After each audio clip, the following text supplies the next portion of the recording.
Então Baraque disse a Débora: se você for comigo, irei, mas se não for comigo, não irei. Ela respondeu: certamente irei com você, mas a honra da investida que você está empreendendo não será sua, porque o Senhor a entregará Sísera nas mãos de uma mulher. Vamos ler o versículo 21 do mesmo capítulo. 21 diz o seguinte: então Jael, mulher de Heber, pegou uma estaca da tenda e, lançando mão de um martelo, foi de mansinho até perto dele e lhe cravou a estaca na têmpora, de modo que ela penetrou na terra. Ele estava exausto e dormia profundamente, e foi assim que ele morreu. Você pode dizer amém, porque quem morreu foi o inimigo, amém? Eu tenho uma palavra muito rápida para compartilhar com você essa manhã, e eu espero que o Senhor fale com você. É um momento de reflexão, eu sei que você já deu muito glória a Deus, muito aleluia, mas eu até estava comentando com a nossa irmã que pregou ontem aqui, com os irmãos que estavam com a gente à mesa. É uma das coisas bonitas da Igreja Assembleia de Deus no Paraná. É uma igreja que ouve a palavra de Deus, então eu estou num lugar bom para compartilhar a palavra de Deus, amém? Porque eu gosto de dizer que canção louvor é um manto, né? Mas Cláudia, a canção é um manto moderado, sabe? É um negócio mais calmo. Até as canções que eu faço, todas as mais calmas, a maioria sou eu que faço. Cláudio faz de rei santo para lá, então dá para vocês terem uma noção, né, de quem é o fogo e de quem é a água, né? Mas Jesus é bom, ele faz coisa equilibrada, né? Ele é muito poderoso, juntou tudo certo. A história que está escrita em Gênesis 4 é uma história muito conhecida, mas eu vou lembrar para você de maneira muito rápida o que aconteceu nesse período da história de Israel. De maneira muito rápida, nós sabemos que há 20 anos o rei Jabim, que era um rei forte e poderoso, vinha oprimindo o povo de Israel. E essa opressão se deu como resultado de um povo que estava fazendo o que era mal aos olhos do Senhor. Então, todas as vezes que Israel fazia o que era mal aos olhos do Senhor, infelizmente, Deus precisava ajustar os parafusos e oprimir o povo através de alguém. Então, Deus permitiu que Jabim oprimisse o povo de Israel. Mas já se passavam 20 anos daquela opressão, e ele era um rei muito poderoso. Ele tinha um chefe, um comandante chamado Sísera, e que também era um homem de guerra, um homem sanguinário, um homem poderoso. Jabim tinha cerca de 900 carros de ferro. Eu fico pensando, a gente está falando de um tempo da história muito antigo, né? Eu fico pensando, um poder bélico como esse, hoje, né? Uma nação, um local que tenha 900 carros de ferro, a gente estaria impressionado, mas ainda naquele tempo a potência que esse homem não era. Só de saber que esses 900 carros de Israel já tremia de medo, fora todo o poder bélico, toda a estratégia de guerra que aqueles homens possuíam. Então, durante 20 anos, esse povo, esses reis e esse comandante oprimem o povo de Israel, e Deus permite. Até que chega um ponto na história que Deus resolve fazer alguma coisa através de, primeiramente, uma mulher chamada Débora. Débora era juíza em Israel nesse tempo. Eu sei que você lê a Bíblia, que você sabe, houve um tempo que Israel foi governado por juízes. Deus levantava juízes para guiar o povo, para resolver as causas do povo. E eu acho lindíssimo, porque alguém diz que Deus ele não gosta das mulheres. O feminismo prega que Deus não confia nas mulheres, ou que as mulheres na Bíblia são desprezadas, não é? E aqui a gente vê então Deus levantando uma mulher muito poderosa, para ser juíza e julgar as causas de Israel. Quando alguém vier com conversa fiada para você, diga assim: querido, vai ler a Bíblia, se aprofunda nela, se apaixona por ela, porque você vai ver que Deus sempre amou e confiou missões às mulheres, e missões importantes, assim como essa. Então Débora era juíza, ela era profetisa, e nesse momento Deus toma a Débora e manda chamar a Baraque, e diz assim: olha, Baraque, Deus já falou com você. Baraque era o comandante do exército de Israel, para você entender. Então ele que teria que tomar frente numa guerra, vamos dizer assim. Então a Débora chama ele e diz assim: Deus já falou para você. É como se já houvesse outros momentos em que Deus se dirigiu a Baraque, porque ela faz questão de lembrar para ele: Deus já falou para você que ele vai entregar Jabim na sua mão. Por que você já não levantou e já não fez o que ele mandou? Sobe ao monte Tabor juntamente com os filhos de Naftali, Zebulon, 10.000 deles, sobe ao monte e chama Jabim para a guerra, porque Deus vai entregar a você aquele homem. E é exatamente aí o texto que nós lemos que Baraque diz assim: olha, eu vou, mas eu só vou se você for comigo. E ela diz assim: não seja por isso, eu vou com você. Então Baraque reúne 10.000 homens e sobe ao Monte Tabor. A gente está falando aqui de um povo oprimido, de um povo que era maltratado por 20 anos e que agora tem a audácia de chamar o seu senhorio, ou a pessoa que estava oprimindo eles, para a guerra. É um povo considerado pequeno, fraco, não tem, talvez, não sei, metade do poder bélico que aquele reino tem, mas é eles que sobem ao monte e dizem assim: a gente está aqui para chamar o inimigo para a guerra. Só tendo um general que nunca perdeu uma batalha para ter essa coragem e ousadia de chamar o inimigo para a guerra. Sobe ao Monte Tabor e, estando lá, Císera ficou sabendo. Císera era o comandante do exército do reino inimigo, de Jabim. E ele fica sabendo, e eu fico pensando: mas que audácia, né? Eu imagino que passa na cabeça dele: quem é Baraque e seus 10.000 homens? Se só 930 carros de ferro eu tenho, imagina, eu nem quero imaginar o tamanho do exército que eles possuíam, né? E a Bíblia diz que ele arregimenta todo o seu exército, inclusive seus 900 carros de ferro, e vai ao encontro de Baraque no Monte Tabor. E a Bíblia diz que começa a guerra. Você já viu, você lembra que Débora avisou para Baraque: eu vou com você, mas a honra e o privilégio de matar Jabim não vai ser pelas suas mãos. Não vai ser pelas suas mãos o privilégio e a honra de matar Císera, mas pelas mãos de uma mulher. E ela vai juntamente com ele. E a Bíblia dá detalhes, e se você tiver um tempo, leia esse texto. Eu tenho um tempo resumido aqui, estou tentando me apressar porque eu sou muito tagarela para a gente resumir a linha de pensamento. Mas ela diz: vamos, Baraque. Ela vai com ele para o monte, espera, e na hora certa ela diz: é agora, Baraque, vamos. Então ele desce, enfrenta o povo, enfrenta aquele exército tão poderoso, e a Bíblia diz que o fio da espada alcança todos os homens de Císera. Eles perseguem eles e eles exterminam, o povo de Israel extermina o povo e o exército de Císera de tal forma e com tanta veemência e com tanto poder, porque era um poder que Deus havia dado sobre eles, que Císera, aquele homem forte, poderoso, cheio de estratégia de guerra, fica com medo. Com tanto medo a ponto de descer do carro de ferro poderoso que ele tinha e pegar o primeiro cantinho que tinha no mato e fugir. Ele deixa o exército dele sozinho, morrendo ao fio da espada de Baraque, e foge. Mas ele não sabe que até se fugir é plano da parte de Deus para acabar com ele, não é? Ele está indo para o caminho certo. Então ele entra em um lugar, e eu não sei, acho que ele pega uma trilha e um local para escapar, e ele chega num local neutro, que é a casa de Éber. Éber é o esposo de Jael. E Éber tinha amizade, era um terreno, como eu estou te dizendo, neutro. Ele tinha amizade com Jabim. Então quando ele chega nas tendas de Éber, ele fala: não, estou em um lugar seguro. Eu estou em um local que não é dos israelitas, não é do meu povo, mas justamente, só para você entender, Éber e os queneus eram um povo que, quando Israel saiu do Egito, alguns povos, a Bíblia diz e a história diz, saíram acompanhando também aquela caravana de Israel juntamente para a terra prometida ou para aquilo que o Senhor tinha para eles, e alguns povos se juntaram a eles, e os queneus eram uns desses. Então, digamos que os queneus e Éber, ele tinha respeito também pelo povo de Deus e pelo povo de Israel, mas também não era totalmente inimigo de Jabim. Então ele chega naquele lugar, se sente num lugar neutro, e diz: aqui é um local que eu posso me esconder, é um local seguro. E ele chega cansado, exausto, chega na porta da casa de Jael, e Jael diz assim: visitante, seja bem-vindo, pode entrar. Só falta aumentar a musiquinha para ele: visitante, seja bem-vindo, né? Não fazia ideia da ousadia que Deus havia depositado sobre aquela mulher.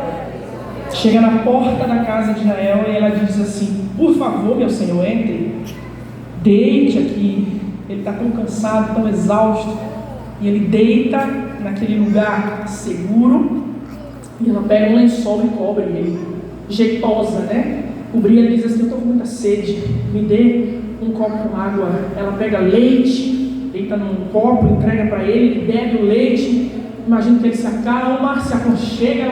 A Bíblia diz, ela cobra ele de novo depois do copinho de leite. Depois que ele dorme profundamente, a Bíblia diz, ela saiu mansamente. Ela foi lá fora, deu uma olhadinha no quintal. Você chama o quintal aqui, terreiro, quintal? A gente chama assim lá em Pernambuco, né?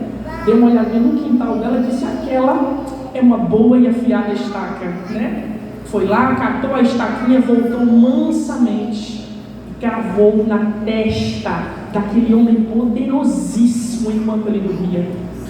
Cavou com uma força, é a têmpora, é a cabeça, uma das regiões mais firmes, mais duras que a gente tem. A força e a ousadia que ela tem é tão grande que a estaca entra dentro da terra. Achando que a mulher é fraca, vê o poder que essa mulher tem agora. Nesse momento, Baraque está perseguindo Císera e ela diz assim, venha, entre aqui e eu estou com o homem que você está procurando. E ele entra e encontra Císera deitado e morto no chão. A Bíblia diz que depois disso, o povo de Israel continua progredindo e vencendo dia após dia contra Jabim, até que finalmente a opressão daquele rei contra aquele povo é levada ao fim e Israel vence a guerra de uma vez por todas. É uma das minhas histórias favoritas na Bíblia. E olha que eu não gosto de sangue, nem morte, nem nada dessas coisas. Mas eu gosto porque 20 anos de opressão, 20 anos de agonia. Se você ler o capítulo 5 de Juízes, você vai ouvir Débora orando. É o cântico de Débora. E ela está agradecendo a Deus pela vitória que Ele concedeu ao seu povo. E ela diz, olha, as ruas, as estradas que davam acesso ao nosso povo, a Israel, estavam desertas. As pessoas que precisavam passar por aqui precisavam pegar um atalho. Era tanta opressão, era tanta maldade de Jabim e Císera contra Israel que ninguém queria nem passar por lá.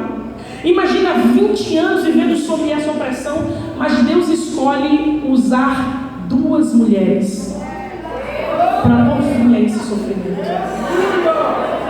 E por que é que eu gosto tanto dessa história? É porque Deus usa 2 mulheres, na minha opinião e ao meu ver, totalmente diferentes. São mulheres que têm habilidades e que têm maneiras de agir e de trabalhar totalmente diferentes. E é sobre essa reflexão que eu quero trazer para você. Eu sei que aqui nós temos muitos irmãos hoje, muitos homens, mas eu acredito que você vai entender se o pai resolver falar com suas filhas por alguns minutos aqui, porque o pai quer renovar e quer lembrar para essa filha que está aqui essa manhã que o que ela sabe fazer, o que ela tem nas mãos importa, porque foi Deus que deu para ela. Deixa eu refletir com você. Nós temos Débora. Vamos pensar e olhar primeiro para Débora. Eu já disse para você que sou muito fã dela. Eu acho que Débora, ela é muito parecida com a mulher de hoje. Uma mulher moderna. Apesar de a gente estar lendo uma história do Antigo Testamento, eu olho para Débora e consigo ver Débora parecendo com as mulheres do nosso tempo. Por quê? Porque ela era multitarefa. Ela era juíza, ela era profetisa, mas a Bíblia faz questão de dizer mulher de lapidote, ou seja, era uma mulher do lar também. E a Bíblia também dá outro detalhe, diz que os filhos de Israel subiam até ela para que ela julgasse as causas, e ela tinha um lugar, uma casa, um espaço, acredito que era a casa dela, que já era conhecido como as palmeiras de Débora, era lá que ela recebia o povo. Então, olha só, quem está aqui, acredito que a grande maioria trabalha na igreja, né, tem uma obrigação na igreja, canta no coral, é professora de escola dominical, dirige um ciclo de oração, coopera, visita, trabalha fora, né, e tem uma obrigação, enfim, um salário para receber, para somar nas finanças da casa, não é? E além disso, cuida do seu lar, que é um grande desafio, né? Cuida das coisas de Deus, trabalha e cuida do seu lar. Era mais ou menos assim que a Débora era, multitarefa. Alguém acha e alguém pensa que a gente não dá conta, mas a gente dá conta, porque Deus nos ajuda. Tem hora que eu penso assim, Deus é muito criativo, porque Ele deu uma capacidade. Às vezes alguém acha que a mulher é fraca. Essa semana eu estava na minha casa, chegou um irmão para gravar uma voz com meu marido, e ele disse assim, eu sou o 7º, acho que é 4º ou 5º, de 7 irmãos. Aí ele fez, o velho era arrochado. Aí eu disse, o velho era arrochado, a velha era arrochada. Mas respeito para essa velha. 7 filhos, minha gente. Quem é mãe aqui? Quem é mãe? Levanta a mão. 7 filhos. Aí fica falando com o velho achado, com todo respeito aos irmãos que estão aqui, mas quem dava conta, quem cuidava, quem alimentava, quem vestia roupa, quem dava banho, quem ia carro, quem não dava era quem? A velha, minha gente, mais respeito com a velha, não é isso? Na mesma hora eu falei, não, a velha que era arrochada. Depois que eu virei mãe, minha gente, eu tenho uma Maria de 2 anos. Eu disse, Deus, o Senhor foi muito criativo com esse negócio de ser mãe, que dá muito trabalho, entendeu? E eu não consigo entender como é que as mães conseguem ter 5, 6, 7, 8, ainda mais porque o contexto que a gente vive hoje, como eu disse, é de uma mulher que faz 50 coisas ao mesmo tempo, né? Trabalho, eu viajo, eu trabalho, eu canto, eu profetizo, eu faço 200 coisas ao mesmo tempo. Então, o meu respeito por mães aumentou 100 vezes, mas eu já amava minha mãe, depois que eu virei mãe, meu Deus, 1 milhão de vezes. Acontece muito isso, né? Depois que a gente se torna mãe, a gente passa a amar ainda mais a nossa mãe, ter ainda mais cuidado, carinho e atenção. E Débora era essa mulher. E além de tudo, eu olho para Débora e vejo ela com um perfil de liderança. Alguém que estava sempre à frente, ordenando, liderando e resolvendo causas. Essa é uma das primeiras características que eu quero compartilhar com vocês de Débora. E uma segunda característica, ela era alguém com quem se podia contar. Ela não arregava, como a gente fala hoje em dia, né? Baraque chegou para ela e disse assim, eu vou, mas eu só vou se você for. E ela disse, não seja por isso, eu vou também. Às vezes a gente é muito bom e muito boa em dizer o que alguém precisa fazer, mas a gente não faz junto. Já percebeu isso? A gente fala, você devia fazer assim, mas você está fazendo junto. Você devia ir para a escola dominical, você vai junto com o seu filho. Você devia orar, você está orando junto com ele. Você deveria ler a Bíblia, você está lendo a Bíblia junto com ele. Seja alguém com quem se pode contar, alguém que até dá as diretrizes, porque eu acho que mulher tem muito disso, eu não sei, a gente tem uma visão e Deus nos deu essa ciência que às vezes até o meu irmão, meu marido fala, tem hora que parece que vocês têm um sexto sentido. Não é que a gente tem um sexto sentido, a gente tem o Espírito Santo, é um dom que Ele nos deu, de perceber e de ver as coisas, e às vezes de dar uma ideia, de traçar um caminho, mas não só traça o caminho, não só diga como é para fazer, faça junto, diga assim, pode contar comigo, eu estou com você nessa, a gente vai vencer e a gente vai vencer juntos, em nome de Jesus. Débora era ousada, é uma outra característica que eu vejo nela. Ela chama Baraque, ela pergunta para Baraque, ela questiona Baraque, mas no mesmo tempo que ela era ousada, ela era humilde. Ela podia se achar assim, Deus é sobre a minha vida, eu sou profetisa, eu sou poderosa no Senhor, se eu clamar, vem anjo aqui, destrói Jabim e tal. Mas ela era humilde, ela sabia que ela precisava contar com a força daqueles homens. Ela precisava contar com a estratégia de Baraque e com a força dos 10.000 homens. Ela sabia que ela não precisava fazer tudo sozinha. Então, ao mesmo tempo que ela era humilde, que ela era ousada, ela era humilde. Eu e você precisamos ser assim. Às vezes a gente sabe de muitas coisas e tem muito cuidado com isso. Às vezes você tem conhecimento, ou você tem... E aí a soberba, ou a maneira como a gente quer direcionar, como a gente quer dizer para alguém, essa sabedoria acaba sendo nada, porque é tanta soberba, é tanta altivez que não resolve. Seja ousada, mas ousada no Espírito Santo. E saiba até onde vai a sua força, até onde são os seus limites, porque sim, você não vai conseguir fazer tudo sozinha, e nem você vai precisar de outras pessoas, sejam dos seus filhos, do seu marido, de alguém do seu trabalho, da sua igreja, do seu pastor, da irmã que te lidera. Você vai precisar de ajuda de alguém. Aceite ajuda, peça ajuda. Isso não diminui a ousadia que o Senhor colocou sobre você, pelo contrário, isso só reforça essa ousadia. Se você sabe que precisa resolver uma causa e não sabe como, mas sabe quem pode te ajudar, vá até ele, vá até ela, abra a boca, peça ajuda, porque é o Espírito Santo te direcionando, te mostrando. Uma outra coisa que Débora era uma das mais importantes, sensível à voz de Deus. Nós precisamos ter amizade com Deus a ponto de perceber e ouvir a voz do Espírito Santo nos guiando todos os dias. Uma mulher de Deus não consegue resolver absolutamente nada sem a ajuda do Espírito Santo. O nosso coração é muito enganoso. Ele nos vai dar direções, ideias, maneiras, os nossos instintos, os nossos sentimentos às vezes querem falar mais alto, mas se você for amiga de Deus e amiga do Espírito Santo, você vai aprender a perceber a voz dele falando com você. qual foi a hora que ela deveria chamar o pai. Ela sabia qual era a hora que eles deveriam subir ao Monte Tabor. E lá esperaram. Se você ler, você vai perceber, vai ver que eles esperaram. E quando o povo finalmente veio ao seu encontro, ela sabia qual era a hora de agir. Porque uma mulher que é amiga de Deus e amiga do Espírito Santo, ela não é afobada, ela não é imediatista, ela aprende a ouvir a voz de Deus e age na hora certa. Mas Cláudia, como é que eu consigo ser amiga do Espírito Santo? Tem gente que às vezes me pergunta, eu sempre compartilho às vezes nas minhas outras redes sociais, sobre os meus devocionais, e eu tento fazer isso não como alguém que parece a Santa Rona, que tem tempo com Deus, tem dia que eu falo, tem dia que eu consigo fazer. E as pessoas, como que eu faço para ser constante? Como que eu faço para ler a Bíblia? Abrindo a Bíblia e lendo a Bíblia. Não existe uma fórmula mágica. Como é que eu faço para orar? Ajoelhando, tirando um tempo, simplesmente fazendo o que precisa ser feito. A gente se preocupa com tanta coisa, com dinheiro, com a educação dos nossos filhos, com a nossa casa para estar bem cuidada, com uma coisa, com outra, mas a nossa alma, o nosso espírito, que é eterno, muitas vezes a gente deixa de lado. A gente deixa de qualquer jeito. A gente quer ser saciada, preenchida e completa num culto de domingo apenas. Uma santa ceia que você vem para celebrar aqui a morte do Senhor Jesus e acha que isso é suficiente. Você precisa da amizade do Espírito Santo todos os dias da sua vida. A partir do momento que você passar a ler mais a Bíblia, procure uma Bíblia que você consiga entender melhor. Eu sei que às vezes ler a Bíblia, principalmente o Antigo Testamento, vai cansar. Eu não vou mentir para você, vai cansar. Você vai ler um capítulo, começa a ler o Deuteronômio, Números, Levíticos, você vai dizer, oh meu Deus, não termino de tanta lei, tanta genealogia, tanta coisa. Insista, você não está percebendo, mas o Espírito Santo está fazendo alguma coisa com você e em você.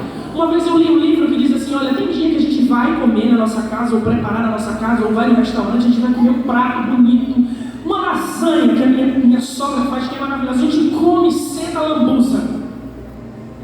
Mas, provavelmente, no jantar, vai ser o resto, vai ser uma sopa, vai ser uma coisinha que a gente chama resto e não tem, né? Aquele resto de ontem que a gente junta, faz um negócio e come. Talvez não seja tão maravilhoso, tão saboroso, mas nutriu você, sustentou você. Tem dia que você vai ler a Bíblia, ela vai brilhar, a luz vai iluminar, você vai chorar e vai sentir a presença de Deus. Tem dia que você vai ler e parece que não aconteceu nada, você só pensa que não aconteceu nada, você foi nutrido, você foi alimentado, você foi sustentado por aquela porção ali. Então leia a Bíblia todos os dias, tire um tempo de oração. Eu sei da correria e das tarefas, mas se você não colocar a sua vida espiritual como prioridade na sua vida, ninguém vai colocar por você. Então, para que você seja amigo do Espírito Santo, passe a ouvir mais a voz dele. Você vai reconhecer melhor a voz do Espírito Santo quando você conversar com ele através da palavra dele. E aí a gente tem Jael, eu já estou me encaminhando para o fim. Eu olho para Jael e vejo Jael como uma clássica dona de casa, uma mulher do lar. Não tem muita coisa sobre Jael, mas eu consigo entender que ela era aquela que cuida do lar com muito apreço, com muito carinho. Por incrível que pareça, a visão que eu tenho de alguém do lar, bem do lar, é minha avó. A minha mãe já é uma mulher que sempre trabalhou com meu pai, sempre foi para feira e tal. E por incrível que pareça, na minha casa quem cozinha mais e melhor é o meu pai. Que minha mãe não me escute, né, gente? Mas ela sabe, na verdade, hoje ela se joga e se escora no papai, o papai que cozinha. E minha mãe, ela sempre foi essa pessoa de trabalhar e de cooperar com o sustento da casa. Minha mãe sempre foi assim, cuidou da gente. E outra coisa que minha mãe sempre foi alguém que se importou e se preocupou com a educação espiritual da gente. E eu aproveito para abrir um parênteses e lembrar isso para você. Não esqueça da educação e da instrução espiritual dos filhos de vocês. Todas as sextas-feiras, quando a gente era criança, ela derrubava a gente da cama às 6h30 da manhã, gostando, não gostando, querendo, não querendo, frio, chuva, sol, raios. Ela dizia, desce da cama que hoje é consagração aqui em casa. E a gente descia, 3 filhos, para orar. Metade da oração dormindo, metade acordado. Né? Metade em comunhão direta, metade em sonhos e revelações. Né? Mas ela não queria saber, ela só queria que a gente estivesse de joelho e falando com o Senhor. Muitas e muitas e muitas vezes o Senhor invadiu a nossa casa, uma casa simples, lá no sítio Galileia, a presença do Espírito Santo. Invadia aquela reunião de uma mãe com 3 filhos pequenos, e lá nós recebemos muitas promessas da parte de Deus, nós somos fortalecidos, nós ganhamos resistência e músculo para suportar e para receber da parte dele aquilo que ele tinha para a gente. Nós somos forjados de joelho e lendo a palavra. A Bíblia não mente. Se você instruir os seus filhos hoje, quando crescer, eles não se desviarão, eles serão apaixonados pela presença de Deus. Digo isso não como mérito para minha mãe, não como coroa para a cabeça dela, humanamente falando, mas não tem como não reconhecer que alguém investiu em mim, investiu no meu irmão, investiu na nossa irmã, e nós 3, ninguém tira Deus do nosso coração, pode arrancar tudo. Se existe um legado e um tesouro e uma herança que a minha mãe vai deixar para a gente, é Deus dentro da gente. A sua mãe é pastora, sabe muito da Bíblia? Não, minha mãe é uma pessoa simples, lê pouco, não conhece muito, mas ela sempre disse: Jesus é bom, Jesus vem, Ele é santo, seja santo. Oh, glória a Jesus. Não desista dos seus filhos, continue ensinando eles que Jesus é bom, que Ele é santo e que em breve Ele vai voltar. A Bíblia diz que Císera pede um copo com água e ela dá um pouco de leite. E de novo, lembra da minha mãe? Todas as vezes que eu tinha insônia, a minha mãe preparava um copo de leite que parece que ela colocava um sono dentro dele. Eu não sei, se eu fizer um copo de leite é um peso diferente do que a minha mãe faz. Eu acho que é um jeitinho que ela faz lá, não sei. E ela me dava e eu fui pesquisar depois. E leite tem essa propriedade de fato relaxar, né? Existem propriedades no leite que faz com que o corpo da gente relaxe. Você pensa que Jael não era ninguém, mas eu penso comigo mesma e mim mesma que Jael sabia disso.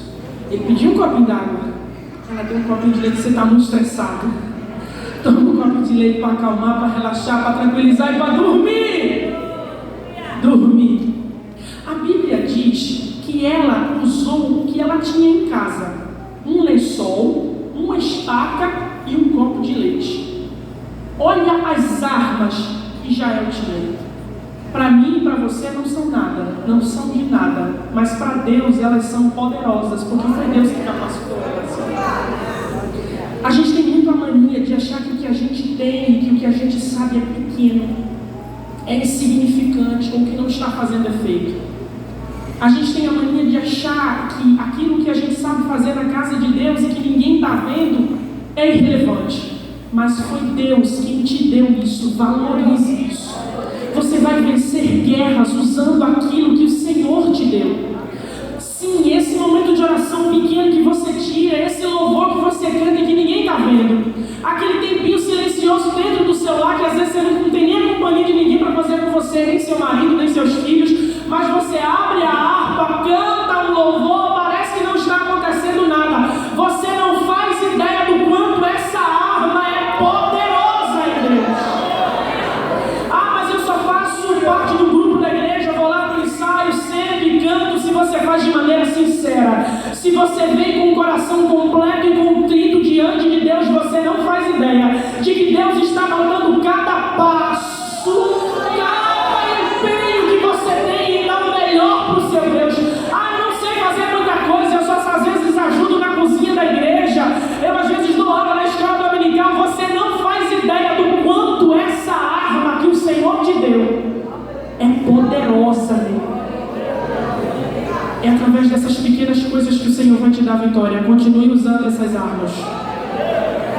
Continue usando as armas que o Senhor te deu, mesmo que você ache que não estão surtindo efeito. Estão no reino espiritual e contra o inimigo. O inimigo não suporta quando vê você utilizando essas armas, porque ele olha para você e diz: olha, ela não desistiu, ela não parou, ela não abandonou, ela não deixou, ela continua lutando. Ela venceu com aquilo que tinha em casa, porque as armas que o Senhor nos dá, se foi Ele que nos deu, elas são infalíveis. Nem caminho para o fim. Débora multitarefa, profetiza, alguém completa, líder, maravilhosa, inspiradora. Jael, do lar, quem sabe tímida, silenciosa, quietinha. Quem sabe Jael não era conhecida, ninguém nem sabia o nome dela até esse dia. Mas o Senhor se utilizou de ambas, cada uma ao seu modo e ao seu jeito. Eu sei que diante de vocês existem mulheres que ficam aqui, existem mulheres que estão liderando, e não pense que é fácil para elas. Há um peso, há uma responsabilidade, há uma cobrança, há olhares que doem e que ferem. Vocês não fazem ideia de às vezes o que uma líder, o que uma esposa de pastor, uma irmã de maestro coral, você pensa que não, mas ela percebe os olhares, ela sabe o peso. E às vezes você aí sentada olha e diz assim, se acha, só quer ser, não está com nada. E você não faz ideia das lutas, do peso e da responsabilidade de alguém que está aqui. E quem está aqui, olhe lá para baixo, não achando que as que estão lá embaixo são menores, não sabem fazer, são insignificantes, são irrelevantes, não se mexem. Não. O mundo tem pregado e cada vez mais valorizado a união de mulheres feministas. E aqui nós precisamos nos unir em Deus. Não competir, não se comparar, não diminuir uma a outra, mas juntas vencermos a guerra contra o inimigo. Com aquilo que a gente sabe fazer, seja liderando, seja inspirando. Eu penso, será que Jael não foi inspirada por Débora, pela liderança e pela ousadia de Débora? Mas Débora não achou que conseguiria fazer tudo sozinha. Pelo contrário, ela não disse assim para Baraque, olha Baraque, quem vai vencer a Sísera sou eu. Mulher de Deus poderosa e profetiza. De novo, ela não achou que precisava fazer tudo sozinha, ou que podia fazer tudo sozinha, ou que conseguiria fazer tudo sozinha. Ela disse, eu tenho irmãs de guerra, eu posso não as conhecer, mas Deus está preparando mulheres ou alguém para vencer. Então nós precisamos mais do que nunca nos unir. E eu estou falando aqui não para ser uma palavra bonita ou jargão. Nós precisamos parar com essa mania de comparação ou de diminuir. Se você olha para alguém que está aqui, que está liderando, diga assim, deve estar pesado para ela, deve estar difícil para ela. Eu penso que o meu irmão vai escolher, por exemplo, um uniforme, ela já fica, meu Deus, qual que eu vou escolher que vai dar menos problema, trabalho e preocupação, né? O que será que eu posso fazer? Por enquanto, as flores não. Tem irmã que não gosta de flores, que não fica bem de flores. Um xadrez, não, o xadrez está fora de moda, aí pode ser que a irmã reclame. Amarelo sol. Não, amarelo muita irmã vai reclamar, também não vai dar certo. Sabe, existem tantas questões, quem que eu vou trazer, que hino eu vou cantar? Que hino que eu vou colocar para essas irmãs cantar? Existem tantas questões e tantos bastidores e tantas outras coisas que eu não faço ideia. Quando você estiver aí vendo alguém que está aqui, olha, intercede por ela. Ora por ela para Jesus ajudar. Eu lembro que quando eu tinha 14 para 15 anos, eu maestrava um coral de mocidade numa igreja muito pequenininha. Uma igreja muito pequenininha no interior, lá do Vitória de Santo Antão. Mas tinha disse que eu chegava na frente e era, não sei se vocês chamam isso aqui, muxoxo. Era tanto muxoxo e tanta cara feia. Eu novinha, acho que eu tinha uns 14 anos, 13 anos, mas sempre fui muito envolvido com as coisas da igreja. E tinha dia que eu terminava a música aqui, de ensaiar o louvor aqui, e eu ia para o banheiro para chorar. Porque era tanta cara feia, era tanta reclamação, que aquilo me doía na alma, a ponto de eu ter que sair de cena para chorar um pouco e depois voltar plena. Você não sabe as lutas e as pelejas de quem está aqui. Você não sabe as lutas, os desafios e a peleja que a sua pastora enfrenta. Ore por ela. Essa talvez seja uma das missões mais importantes, interceder pela vida de alguém. E você que está aqui, você que tem esse perfil de liderança, passe a olhar para as pessoas que estão lá embaixo e se importar com elas. Perguntar se elas estão bem, perguntar no que é que você pode ajudar. Questione por que isso, por que aquilo, antes de você se irritar, pergunte para ela, por que você se sente assim? Como é que eu posso fazer para lhe ajudar? Às vezes está enfrentando uma peleja em casa, uma prova em casa, e às vezes vem aqui e infelizmente desabafa e desconta na pessoa errada. Vai tranquila, vai com calma, vai com a ajuda do Espírito Santo. Aprendam a se ouvir, aprendam a se apoiar, aprendam aprendam a orar juntas.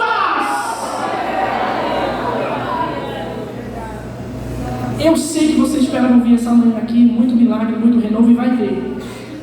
Mas o Senhor tem tanta coisa linda para fazer nessa cidade através de vocês. Ele quer vocês mais unidas do que nunca nele. Cada uma ao seu modo, cada uma ao seu jeito, entendendo que o trabalho da outra importa, entendendo que o talento que você tem também importa. O Senhor da casa viajou, entregou 5 talentos a esse, 2 talentos a esse e 1 talento a esse.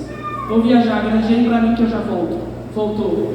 Você dos 5 talentos, quanto que você conseguiu? Mais 5, meu Senhor, tome aqui 10 talentos. Você dos 2 talentos, quanto que você conseguiu? Mais 2, Senhor, tome aqui 4 talentos. E você do 1 talento, quanto que você conseguiu? Ah, meu Senhor, eu fiquei com medo, porque o Senhor guarda e não contou, faz as coisas muito. Aí eu fiquei com enterrei o talento, guardei debaixo da terra. Servo mau e infiel. Você fez errado. Ah, mas é porque eu só tenho que cantar no coral. É o que você sabe fazer, é o talento que Deus confiou a você, use ele, granjeie ele. Porque não vai haver peninha e nem passar a mão na sua cabeça, porque o outro recebeu 5 e você recebeu só 1. Ele é melhor, pare com isso. Se o Senhor te confiou esse talento, faça desse talento melhor. Tire o melhor disso. Você sabe, eu não sei. Você sabe o talento que Deus te deu. Mesmo que seja só um, zele por ele. E naquele grande dia, quando ele voltar, tem as mãos cheias para apresentar para ele. O mesmo texto da história dos talentos diz assim, ó, a quem mais, ele diz assim, quem mais tem, mais eu darei. Aquele que conseguiu mais. Ele pega um talento desse que enterrou e voltou só com 1 e entrega a quem já tem 10 talentos. Ele fica com 11. Quanto mais você granjeia, trabalha e valoriza, parece que Deus olha e diz assim, um pouquinho mais, vou dispensar um pouquinho mais, vou dar um pouquinho mais. Então zere pelo que você tem hoje e apresente alguma coisa para o seu Deus que importa. Eu quero convidar você para ficar de pé em nome de Jesus. Procure na sua mente e no seu coração coisas que você sabe que Deus te confiou como missões, seja na sua casa, seja no seu trabalho, seja na igreja, seja aqui como alguém que está na liderança, seja nos bastidores. Procure na sua mente. O que foi que você deixou de fazer? Onde é que você precisa melhorar? Como é que você pode apoiar melhor a sua irmã? O que é que você enterrou debaixo da terra? Qual foi o talento que você não colocou como disponível na presença de Deus? Na casa de Deus tem tanta coisa para ser feita. Eu tenho certeza absoluta que muitas vezes o pastor e a pastora dizem assim, mas eu precisava de alguém para fazer isso. E quem sabe você não é essa pessoa que está escondendo o talento, que está com vergonha desse talento, que está se achando menor, pequeno, insignificante. E o Senhor vai cobrar de você. Eu espero que você ouça daquele dia servo bom e fiel, e não servo mau e infiel. Quero convidar você a lembrar e a trazer à sua memória as coisas que você pode fazer, no que você pode melhorar, e apresentar isso com sinceridade ao seu Deus na oração que nós faremos juntas aqui essa manhã. E eu quero lembrar para você, dizer para você que eu não estou dizendo que você é super poderosa, não. Eu sei que você tem limites. Eu sei que você já tentou algumas vezes e cansou e parou ou entristeceu. Mas a Bíblia diz em Salmos, acho que Salmos 115, não tenho certeza, 103 na verdade. Ele conhece a nossa estrutura e lembra-se que somos pó. Deus sabe que você tem um limite, mas Ele também sabe as suas capacidades e Ele sabe que você suporta. Então honre a estrutura que o Senhor te deu, porque se você honrar essa estrutura e esse propósito que o Senhor confiou e chegar no seu limite, aí já não há mais desrespeito a você. Você vai até onde você suporta e dali em diante é com o seu Deus. Você faz o seu melhor e apresenta a Ele e vai até onde você pode ir e dali em diante você deixa na mão do seu Deus. que é que você pode melhorar como esposa na sua casa? O que é que você pode melhorar como mãe? Será que você precisa falar menos? Será que você precisa responder menos? Ou será que você precisa falar mais? Porque tem disso, né? Alguém acha que não, tem que ficar mais em silêncio, tarará, mais quieta, mais calada. Talvez alguém precise disso aqui. Encontrar o ponto de responder menos e deixar que o Espírito Santo fale por ela. Mas existe alguém que está aqui que o Espírito Santo está dizendo assim: eu quero que você fale, mas ela está em silêncio. O que é que você pode fazer para melhorar isso? Como você pode servir melhor na sua igreja? O que é que você pode se apresentar com sinceridade diante de Deus? Para a sua igreja, para o departamento que você acompanha, que você serve, o que é que você pode fazer de melhor para o Senhor? Como você pode fazer para apoiar a sua irmã? Alguém que você sabe que está passando um período difícil, um tempo difícil, que tal, ao invés de comentar e falar sobre a vida dela, perguntar: vamos fazer uma campanha de oração juntas? Vamos orar juntas? Você precisa que eu busque você essa semana para ir para a igreja? Entende? Eu quero que você saia daqui essa manhã. Eu sei que você já sentiu muita presença de Deus, mas que você saia com o evangelho prático dentro do seu coração. E não só do glória a Deus e do aleluia, que é muito bom, mas que às vezes é esquecido, mas o evangelho em essência, de alguém olhar para você e dizer: aquela dali tem as qualidades que Deus se agrada. Eu olho para ela e sinto Deus. Olhe comigo e seja sincero ao Senhor essa manhã. Pai, no nome de Jesus, nós te agradecemos porque o Senhor é um Pai que se importa com suas filhas. O Senhor nos ama do jeito que nós somos, e enquanto isso vai nos tratando para nos melhorar até esse dia perfeito. Nós te agradecemos porque o Senhor não desiste de nós. Nós te agradecemos porque o Senhor nos confiou missões que nós mesmos às vezes olhamos e dizemos: não somos capazes.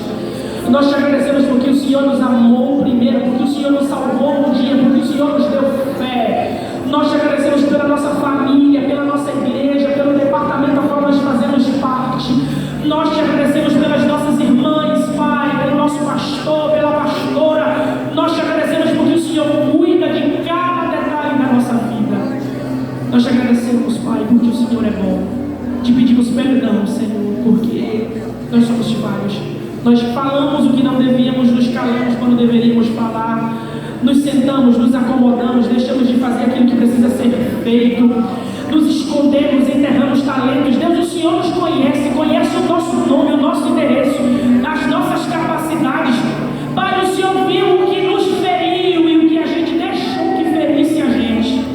O Senhor viu alguém que calou a gente, o Senhor viu alguém que disse uma coisa que nos machucou e que a gente não procurou ser sarado em Ti. Deixou a ferida aberta e deixou que aquilo nos parasse. Em nome de Jesus nós te pedimos: nos perdoa, nos ajuda, nos perdoa, nos perdoa. Nós queremos te agradar, nós queremos ser melhores filhas, nós queremos servir melhor no Teu reino, seja na nossa casa, cuidando do nosso marido, dos nossos filhos, cuidando da nossa mãe, do nosso pai, cooperando com o melhoramento na nossa casa. Nós queremos ser melhores servas Tuas, no departamento da igreja ao qual nós fazemos parte. Queremos, Pai, ser como alguém que colabora e não como alguém que questiona, Pai. Nos ajuda com os nossos sentimentos, com as nossas palavras, para que as nossas palavras gerem vida no coração de alguém e não morte, e nem dor, e nem feridas. Nos ajuda a apoiarmos umas às outras. Nos ajuda a encontrarmos a orientação do Espírito Santo todos os dias da nossa vida. Espírito Santo, não desista de nós. Todos os dias o Espírito Santo insista, nos convida a estar contigo, Pai, em oração, lendo a palavra, para que assim possamos ser cada vez mais melhores amigas do Teu Espírito Santo. Guia os nossos passos, a nossa voz, o nosso coração, a nossa mente. Nós queremos fazer a diferença nessa geração, Pai, e nós queremos continuar vencendo a guerra até aquele dia em que o Senhor vencerá de uma vez por todas por nós. Nós te agradecemos por tudo, em nome de Jesus. Amém e amém. Deus abençoe.